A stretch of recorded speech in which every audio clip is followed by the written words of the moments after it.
If you or someone you love has been counting on a visa appointment in a third country to avoid the long wait lines back home, then what we are about to tell you today could completely change your plans. Surprised, the United States government has just made a sweeping and dramatic policy change that is already sending shockwaves through the immigration community, through legal circles, and through families across the globe who have been strategically planning their visa journey for months, or in some cases, for years. This is not a rumor. This is not a proposal sitting on someone's desk in Washington waiting to be reviewed. This change is already in effect, and the clock is ticking for thousands of people who may not even know yet that the rules of the game have fundamentally shifted. We have all the details you need, and we are going to break it down for you step by step in plain language so that whether you are a first-time visa applicant or someone who has been through this process before, you will walk away from this video knowing exactly where you stand and exactly what you need to do next. Hello, everyone, and welcome back to U.S. Benefits Update. I'm your host, Claire Hollister, and thank you so much for being here with us today. This channel is dedicated to keeping you informed about the latest developments in U.S. government policy, immigration updates, financial relief programs, and anything else that could directly impact your life and the lives of your family members. If this is your first time joining us, we are so glad you found us, and we want to ask you right now, before we go any further, please take just 1 second to hit that subscribe button and click the notification bell so that you never miss a single update from us. We publish critical information on a regular basis, and our community of hundreds of thousands of viewers trusts us to bring them the news that matters most. Now, without any further delay, let us get into today's very important story. The U.S. Department of State has officially ended the practice of third country visa appointments, effective March 2026. What this means, in the simplest possible terms, is that if you are a citizen of another country and you need to apply for a U.S. non-immigrant visa, which includes tourist visas, student visas, business visas, work visas, and many other categories, you are now required to schedule and attend your visa interview at a U.S. embassy or consulate located either in your country of citizenship or in a country where you hold legal residence. You can no longer go to a third country, meaning a country where you are neither a citizen nor a legal resident, to attend your visa interview simply because appointment slots are more readily available there or because wait times are shorter. That option is gone. That door has been closed, and the implications of this policy change are enormous for people all around the world. For years and years, savvy visa applicants had discovered a workaround to one of the most frustrating parts of the U.S. visa system, which is the extraordinarily long wait times at certain U.S. embassies and consulates. In countries like India, Mexico, Brazil, the Philippines, Nigeria, and many others, the demand for U.S. visas is so high and the number of available interview slots is so limited that the wait time for an appointment could stretch to many months and, in some extreme cases, even to well over a year. For someone who needs to travel to the United States for a business meeting, a family emergency, an academic program, or a job opportunity, waiting 12 to 18 months simply to get an appointment is not just inconvenient, it is genuinely life-altering in the worst possible way.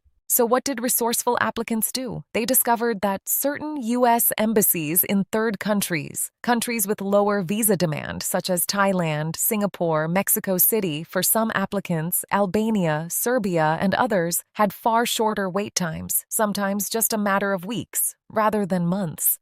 So applicants would travel to these third countries, book an appointment at the U.S. embassy there, attend their visa interview, and if approved, receive their visa. Technically, this was not illegal. The Department of State's own guidance had, for a long time, allowed applicants to apply at any U.S. embassy or consulate worldwide, not just the one in their home country. This flexibility existed for practical reasons, including the fact that some people live abroad or travel frequently. But over time, this policy was being used increasingly as a strategic tool to circumvent wait times, and the U.S. government has now decided that the era of that workaround is official. Lie over. It is important to understand why this change is happening now and what forces are driving it. The official position from the Department of State is that this policy change is intended to ensure a more equitable and secure visa adjudication process. When people apply for visas in countries other than their own, the consular officers conducting those interviews may have less access to background information, local knowledge, and the kind of contextual understanding that helps them make fully informed decisions about an applicant's ties to their home country, their likelihood of returning home after a U.S. visit, and their overall profile as a visa applicant. A consular officer stationed in Bangkok, for instance, may be well equipped to evaluate a Thai applicant, but may have significantly less insight when evaluating someone from a country halfway around the world who has flown in specifically for the appointment. There is also a national security dimension to this change that officials have pointed to, at least informally. The argument is that requiring people to apply in their country of citizenship or legal residence ensures that the consular officer handling the case has the best possible access to the resources, databases, and local expertise needed to conduct a thorough review.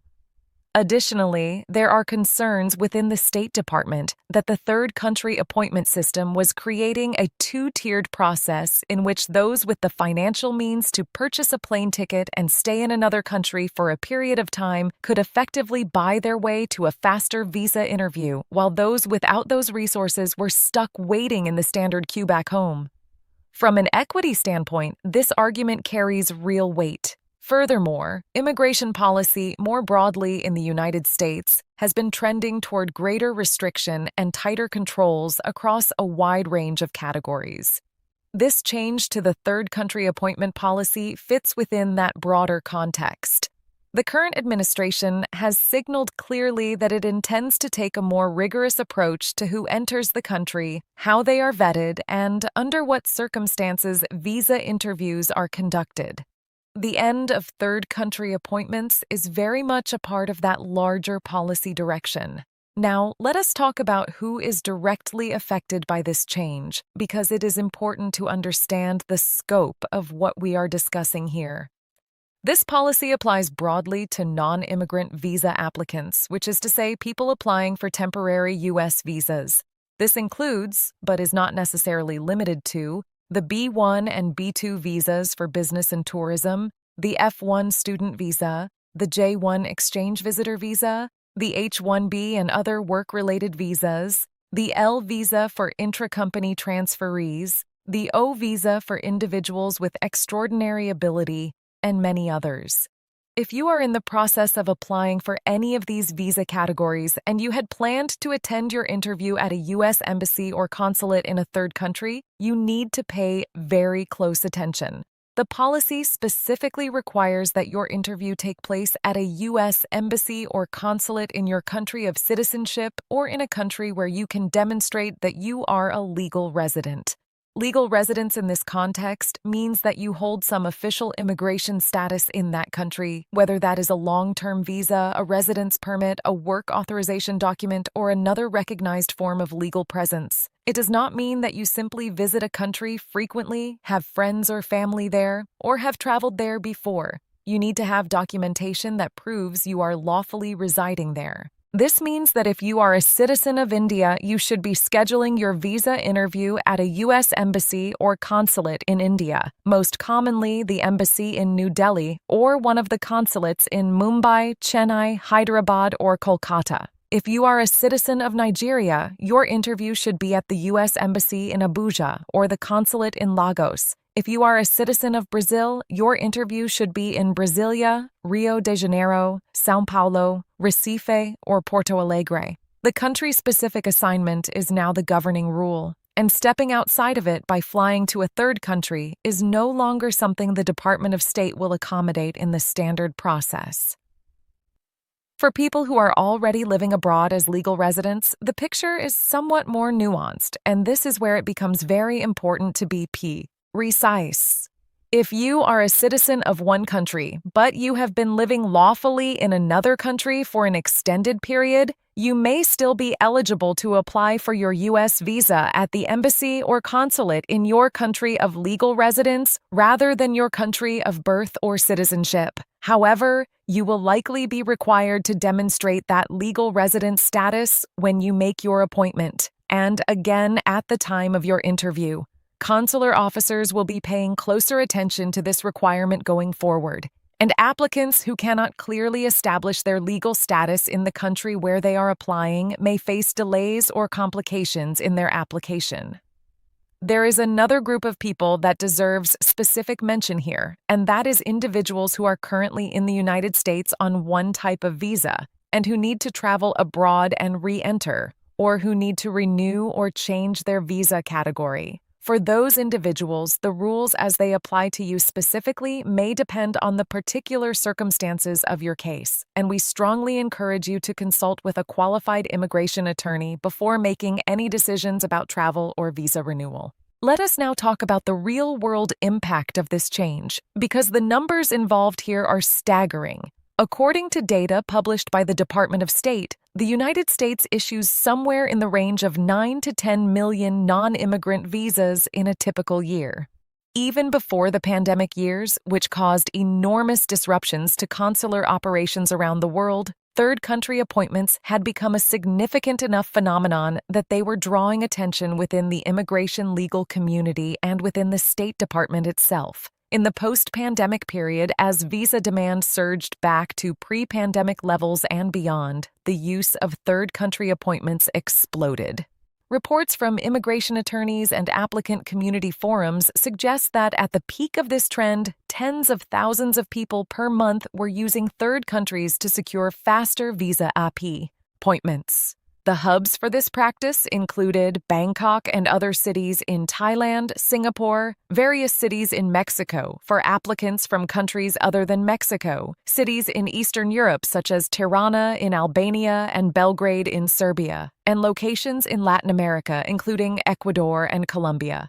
Entire service industries had grown up around this practice, with visa consultants, travel agencies, and online platforms helping applicants identify the fastest appointment locations around the world and navigate the logistics of traveling there.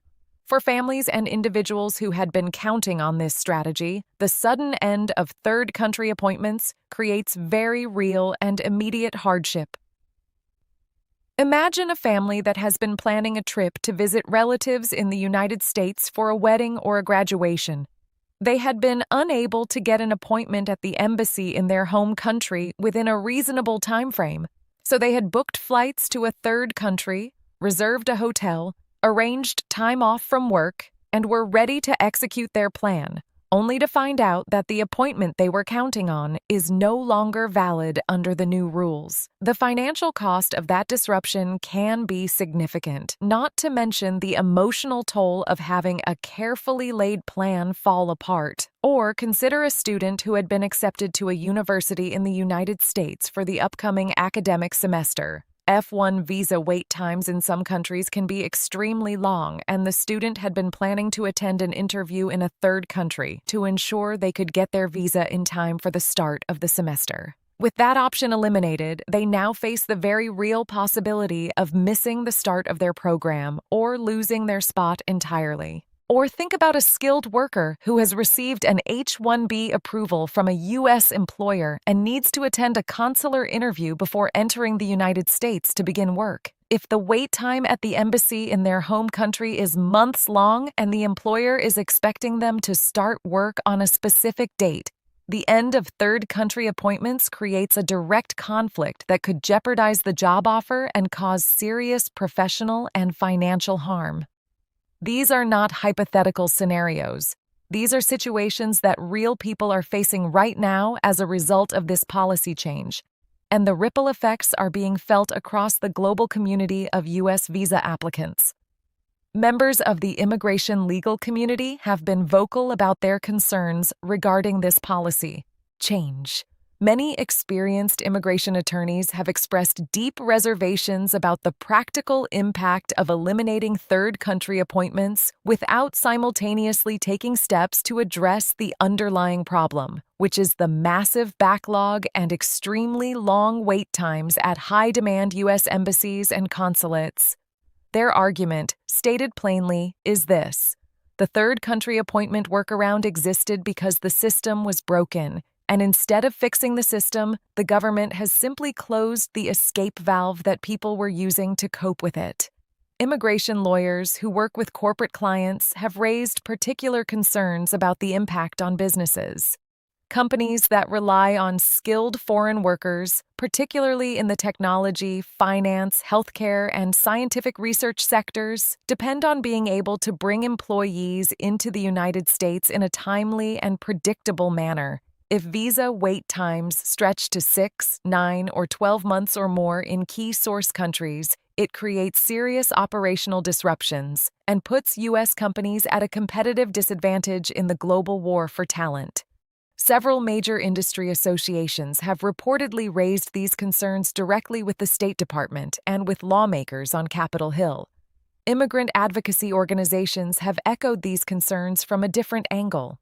They point out that the people most harmed by this change are often those with the fewest resources, because while the wealthy have always had options, including attorney-assisted applications, premium processing where available, and the ability to absorb delays without financial catastrophe, working-class and middle-class applicants are the ones most devastated by long wait times and the most dependent on workarounds like third-country appointments to keep their plans on track. Removing that option, these advocates argue, disproportionately burdens people who are already navigating a system that is not designed with their interests in mind. On the other side of the debate, there are voices within the national security and immigration enforcement community who strongly support this change. Their view is that the integrity of the visa adjudication process must be protected above all else, and that allowing applicants to shop for consular posts based on convenience rather than jurisdiction was creating unacceptable vulnerabilities. These voices argue that the short-term inconvenience experienced by visa applicants is worth bearing if it results in a more secure and more consistent process in the long run. Some analysts also note that the policy change sends a broader signal to the international community about the direction of U.S. immigration priorities. Under the current administration, the message being sent, both through formal policy changes and through rhetorical signals, is that access to the United States is a privilege, not a right, and that the processes governing that access will be strictly enforced. Whether one agrees with that philosophy or not, understanding it is essential for anyone navigating the current immigration landscape. Now let us talk about what you need to do if this change affects you. The most important thing, and we cannot stress this enough, is to act immediately. If you had a scheduled appointment at a U.S. embassy or consulate in a third country that you are not eligible to use under the new rules, you need to cancel that appointment and reschedule at the appropriate location as soon as possible. Every day of delay means falling further back in the queue at your home country embassy, and given how long those queues already are, that is time you cannot afford to lose. You should also be checking the State Department's official visa appointment scheduling website, which is ceac.state.gov, on a very regular basis. Appointment slots at high-demand embassies do open up periodically due to cancellations and reschedules, and people who check frequently and are ready to move quickly when a slot opens have been able to secure appointments faster than the stated wait times would suggest. There are also services available, some free and some paid, that monitor appointment availability and alert you when slots open up, and depending on your situation, those tools may be worth exploring. If you are working with an employer on a work visa, make sure your employer's immigration attorney is fully briefed on this change and is actively working on a strategy to get your visa process completed as efficiently as possible within the new rules. If you are an individual applicant without attorney representation, this may be a good time to consider consulting with a qualified immigration lawyer, at least for an initial consultation, to understand your specific situation and options. If you have already paid for flights or hotel rooms in a third country in anticipation of a visa appointment that is no longer valid under the new rules, you should contact those travel providers as soon as possible to discuss cancellation or rebooking options. Some airlines and hotels have been known to offer flexibility for travel disruptions related to visa issues, though this is not guaranteed and will depend on the specific policies of the PR. Oviter. For students facing potential enrollment delays, we strongly encourage you to reach out to your university's International Student Office right away.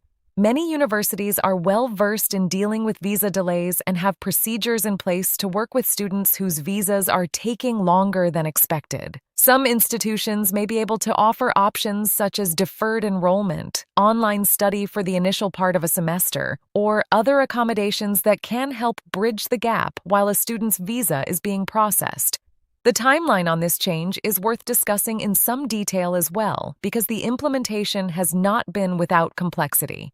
The policy was announced and took effect in March 2026, but the rollout has involved some transitional elements that applicants need to be aware of. There has been guidance issued by the Department of State indicating that individuals who had appointments already scheduled and confirmed before the announcement of this policy change may have some limited options. But the specific details of any transitional accommodations vary and should be verified directly with the relevant embassy or consulate or with a qualified immigration attorney. Do not assume that because you had something scheduled before the announcement, you are automatically exempt from the new rules. Verify your situation.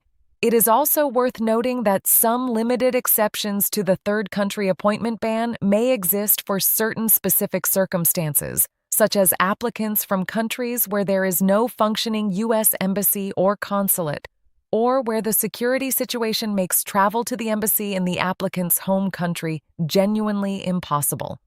However, these exceptions are expected to be narrow, and they will need to be formally requested and approved rather than assumed. Exhales sharply. The standard expectation is that virtually all applicants will be required to attend their interviews in their country of citizenship or legal residence. Looking at the bigger picture, this policy change is one of many signals that the landscape of U.S. immigration is continuing to evolve in significant ways.